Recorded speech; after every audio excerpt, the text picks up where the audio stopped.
Yuji Itadori is being left behind in Jujutsu Kaisen. While other characters in the series are showing considerable growth in battle, Yuji has remained stagnant for a while now. At this point, Maki has completely unlocked her heavenly restriction and gained a significant boost, while Megumi is working on a Domain Expansion, the height of Jujutsu sorcery. I think it's time we finally got the payoff for something Akutami hinted at very early on in the series. I know most of you remember this. You just can't use them yet, but eventually, Sukuna's curse techniques will be engraved into your body. This was said on chapter 12 of the manga, and now, 161 chapters later, Yuji has shown no sign of learning any of Sukuna's techniques. Sure, Yuji's gotten stronger since then, but in terms of abilities, he's one of the most limited characters. He learned Black Flash on chapter 48 and hasn't learned anything new since. Considering how much potential Gojo saw in his students, I can't help but feel like Yuji's is being wasted away. Now look, I'm not arguing that Yuji needs to be constantly getting new powers and abilities.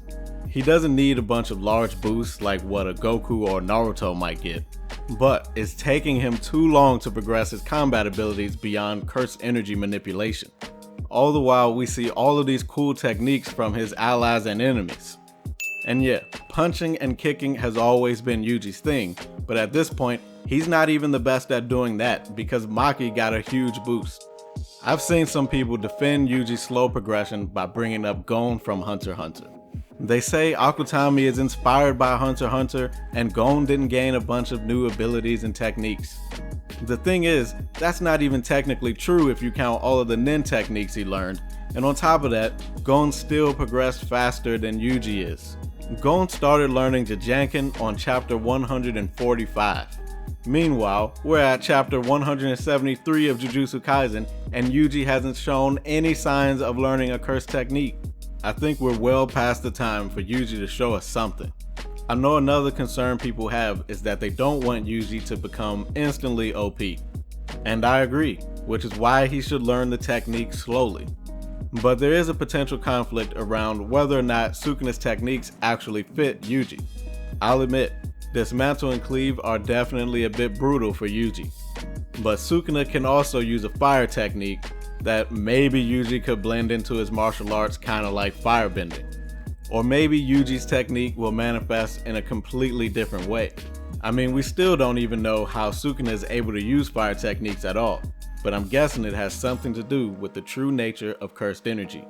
Sukuna's mentioned before how no one around really understands cursed energy except for him. Maybe after being a vessel for long enough, some of Sukuna's memories might be accessible to Yuji, giving him a greater understanding of cursed energy as well. The last concern I've seen is that Yuji might be too traumatized to rely on Sukuna's techniques. That may be true for Cleave and Dismantle, but I'm not sure about his fire techniques and anything else he might be able to inherit. Even with Cleave and Dismantle, I'm not sure he wouldn't use them though. Yuji's tried to get help from Sukuna in the past, even after he almost killed Megumi.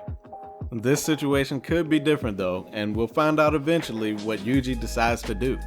Who knows? Maybe by the end of the series, Yuji will be strong enough to even rival Gojo. And speaking of Gojo, if you've been wondering how and who might be able to beat him, you should check out this video where I discuss that very topic.